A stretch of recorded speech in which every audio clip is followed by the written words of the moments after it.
Dear Jeb, I hope you are doing well. Honestly, I wanted to start making a video series writing to you about Minecraft development, specifically survival Minecraft.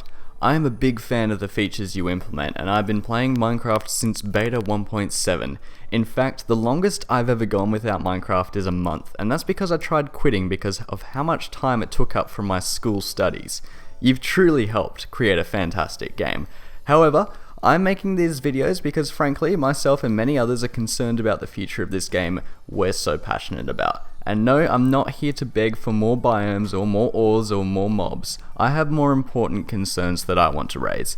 One of my biggest fears is that people will slowly lose interest in Minecraft, and Minecraft will eventually become a thing of the past. This will happen, be it in 5 years, 10 years, 20 years, it will happen. But I want to delay that as much as we can. I'm sure we all do.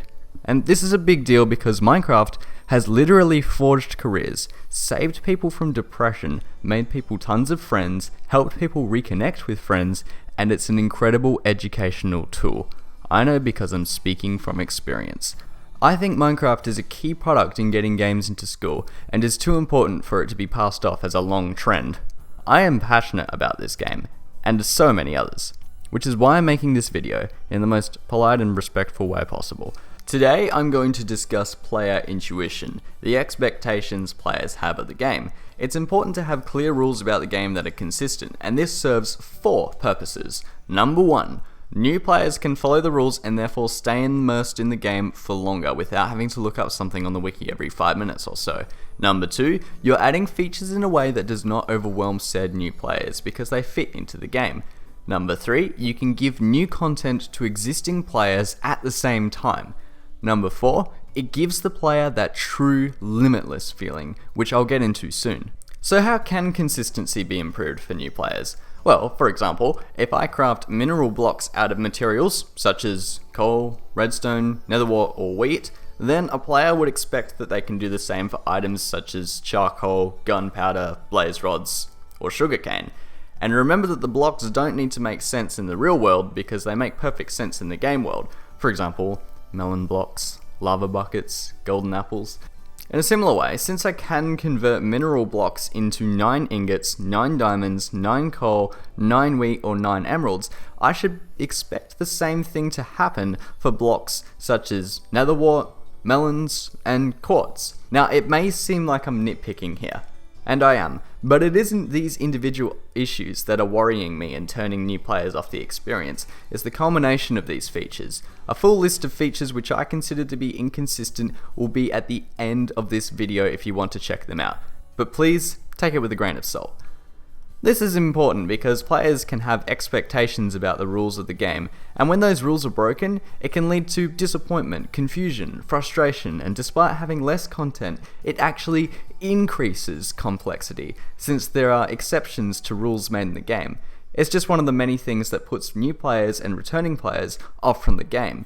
Depth is more important than complexity, and without consistency, you are just removing depth and adding complexity at the same time. The other point I wanted to address is telegraphing information to the player. This has vastly improved since tools have been able to display their statistics, including attack damage, but not everything needs to be or should be telegraphed via text. For example, when you're taming a wolf, the wolf getting tamed is telegraphed by different particles displayed during the taming process, with black particles meaning they accepted the bone, and heart particles and a collar telegraphing to the player that they are tamed. It's a very intuitive process thanks to this. Also, the wolves use their tail to display health, and that is not obvious to the player, such as myself when I was a new player, so it also cries when it's low on health. So here are some places where I think telegraphing needs improvement in the game. First off, Fire Aspect and Flame Enchanted books seem to do the same thing, even though they are very different. Some players, including myself when I was starting, may get frustrated with not knowing why they can't put Fire Aspect on their bow or Flame on their sword. The solution here is relatively simple. You can either rename the Flame enchantment to Flame Bow or Flame Arrows, or specify the tools in which a book can be used by adding some extra lore. Another example, it's impossible to tell if a leaf block is going to decay or not without using the F3 screen.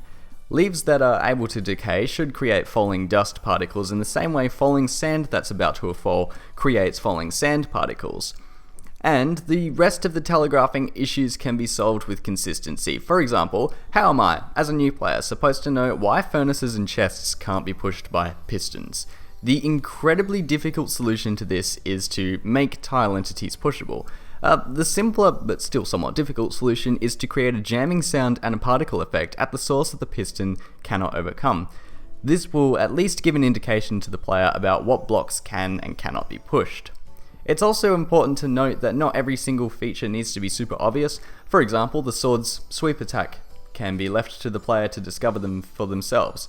And also, yes, I must admit I am nitpicking a lot, but it's the principle which I am trying to talk about, not the individual examples. So take away my take-home message. So in conclusion, Jeb, I feel like we need to remove all the features that make the player actively feel the limitations of Minecraft. Players, both new and old, should feel like they can do anything they put their mind to. When a feature feels like it can be done, or if something isn't properly telegraphed to the player, that limitless feeling goes away and can break immersion. Also, if you're solving consistency issues, then you're also adding new content to the game, especially for the technical and building community.